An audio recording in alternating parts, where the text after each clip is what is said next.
Break کے بعد خوش آمدید۔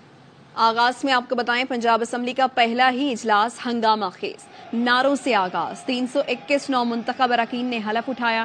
ایوان کے اندر اور باہر احتجاج اور شور شرابہ ہوتا رہا۔ نون لیگ اور اتحادی جماعتوں کے 215 اور سنی اتحاد کونسل کے 98 اراکین سے سبطین خان نے حلف لیا۔ لیگی اراکین نواز شریف کی تصویریں لائے۔ نون لیگ کی نامزد وزیر اعلیٰ مریم نواز کی آمد پر نعرے لگائے۔ سنی اتحاد کونسل کے اراکین نے بھی نعرے بازی کی۔ اسپیکر اور ڈپٹی اسپیکر کا چناؤ کل ہوگا۔ اسپیکر کے لیے نون لیگ کے امیدوار ملک احمد خان نے کہا، جو گروہ صرف تباہی چاہتا ہے اس سے بات نہیں ہو سکتی۔ پی ٹی آئی رہنما عامر ڈوگر بولے، چھینی گئی سیٹیں واپس ملیں گی تو ہم حکومت بنائیں گے۔ دل سے حلف اٹھاتا ہوں کہ میں خلوص نیت سے پاکستان کا حامی اور وفادار رہوں گا۔ آپ سب کو مبارک۔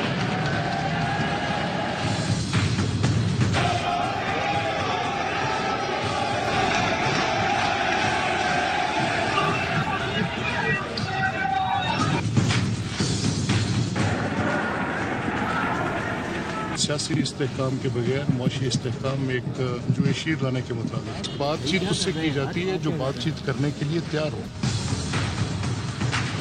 ہماری چھینی ہوئی سیٹیں ہمیں واپس ملیں گی۔ تحریک انصاف اس صوبے میں بھی اور قومی اسمبلی میں بھی حکومت بنائے گی۔ وزیر اعلیٰ پنجاب کے لیے نون لیگ کی نامزد امیدوار مریم نواز نے کہا ہے کہ اللہ کرے پنجاب میں خدمت کا نیا دور شروع ہو۔ مبارک ہو، آج کے دن سے حوالے سے کچھ کہیں گی؟ اللہ تعالیٰ کرے کہ خدمت کا ایک نیا دور شروع ہو پنجاب کے اندر۔ Thank you ma'am. Punjab assembly کی رکن نظمہ بخاری کہتی ہیں مریم نواز کو مسائل کا پہلے سے معلوم ہے، آتے ہی کام شروع کر دیں گے۔ سنی اتحاد کونسل کے اراکین نے دھمکی دی، وہ اسمبلی نہیں چلنے دیں گے۔ بجلی کے بل ہیں، سوئی گیس کے بل ہیں، بہت ساری سڑکیں ٹوٹی ہوئی ہیں، تو بہت سارا ہوم ورک میڈم کر چکی ہیں۔ ووٹ اٹھاتے ہی اس کے اوپر اب اقدامات ہوتے ہوئے نظر آئیں گے۔ ڈکٹیٹرشپ سے چلانے کی کوشش کریں گے، صوبے کو نہیں چلے گا۔ جس طرح آج انہوں نے بلڈوزنگ شروع کی ہے سیشن کی، ہمیں خواتین کی مخصوص نشستیں بھی نہیں دی گی، اس کے بغیر حلف ہو گیا۔ اس طرح اگر یہ معاملات چلاتے رہے تو ہم بھرپور اپوزیشن کریں گے، ان کو یہ اسمبلی نہیں چلانے دیں گے۔ انفراسٹرکچر جو بنا تھا پچھلے میاں نواز شریف صاحب کے دور میں کافی حد تک ڈیمیج ہو چکا ہے۔ یہ جو اسمبلی ہے عوام کی آخری امید ہے۔ اس طرح سے یہ صوبہ مجھے چلتا نظر نہیں آتا۔ چیلنج سب سے بڑا یہ لگ رہا ہے، ان چوروں سے، ان ظالموں سے پنجاب کی عوام کی جان کیسے چھڑوانی۔ اپنے گھر سے یہ ایک اور وزیر اعلیٰ نامزد کر دیا گیا، پنجاب عوام کی بدقسمتی ہے۔ بلاول بھٹو نے مراد علی شاہ کو وزیر اعلیٰ سندھ کا امیدوار نامزد کر دیا۔ چیئرمین پیپلز پارٹی نے کہا کہ آپس میں ایک دوسرے کی ٹانگ کھینچنا بند کریں۔ پارلیمانی پارٹی کے اجلاس سے خطاب میں ارکان سے کہا، کرپشن کے معاملے پر سختی سے کام لینا ہے، ایسا کام نہ ہو جس سے پارٹی اور ان کا نقصان ہو۔ احتجاج کرنا سب کا حق ہے، جھوٹ بولنا کسی کا حق نہیں۔ وزیر اعلیٰ سندھ کے لیے مراد علی شاہ صاحب ایک بار پھر یہ عہدہ سنبھالے، سندھ حکومت بنائیں۔ جہاں تک کرپشن کا معاملہ، آپ نے بہت سختی کرنا ہے۔ احتجاج ہر کسی کا حق ہے، جھوٹ بولنا کسی کا حق نہیں ہے۔ غلط فہمی ہوا ہے، اپوزیشن کا کردار صرف یہ ہے کہ آپ نے شور کرنا ہے، گالی دینا ہے، ہر کام میں رکاوٹ بننا ہے۔ بحران سے ملک کو نکالنے کے لیے پارلیمان میں جو موجود ہے، جو پارلیمان کے باہر ہے، انگیج کیا۔ سندھ اسمبلی کا اجلاس کل طلب کر لیا گیا۔ نئے منتخب اراکین حلف اٹھائیں گے۔ الیکشن میں مبینہ دھاندلی کے خلاف جی ڈی اے نے کل اسمبلی کے سامنے دھرنے کا اعلان کر دیا۔ جی ڈی اے رہنماؤں نے پریس کانفرنس میں کہا، کل G D A, Jamaat Islami اور پی ٹی آئی کے رکن حلف نہیں اٹھائیں گے۔ ہم اس الیکشن کو نہیں مانتے۔ دھرنا کب تک جاری رہے گا یہ کل پتہ چلے گا۔ ایک بات طے ہے، ہم نئے الیکشن کی طرف جا رہے ہیں۔ کیا ہے کہ کل 11 بجے اسمبلی کے باہر ایک بھرپور احتجاج ہوگا، اور یہ احتجاج بھرپور ہوگا۔ کتنی دیر جاری رہتا ہے یہ کل آپ کو پتہ لگے گا۔ جعلی الیکشن سیٹسفائیڈ ہوگا، ہم نئے الیکشن کی طرف جائیں گے۔ کل ہمارے جتنے بھی ارکان ہیں، پی ٹی آئی کے یا جماعت اسلامی کے، جی ڈی اے کے، وہ حلف نہیں اٹھائے۔ پارٹی اور ایم کیو ایم میں بندر بانٹ کر کے سیٹیں تقسیم کی گئی ہیں۔ پورے سندھ میں ڈاکہ ڈال کر مینڈیٹ پر قبضہ کر کے جو کچھ کیا گیا ہے، اس کو کسی صورت تسلیم نہیں کیا جائے گا۔ تمام سندھ کے ڈویژن میں ڈاکہ شروع ہوا، صبح سے ٹھپے لگے، ڈاکوؤں نے آ کے بیلٹ بکسوں پہ قبضہ کر۔ یہ الیکشن نہیں، فراڈ تھا۔ خبریں اور بھی ہیں، شامل کریں گے اس بریک کے بعد۔ Welcome back. پہلے ہی کہا تھا انتخاب شفاف کرائیں ورنہ معاشی نقصان ہوگا۔ پی ٹی آئی رہنما بیرسٹر گوہر کہتے ہیں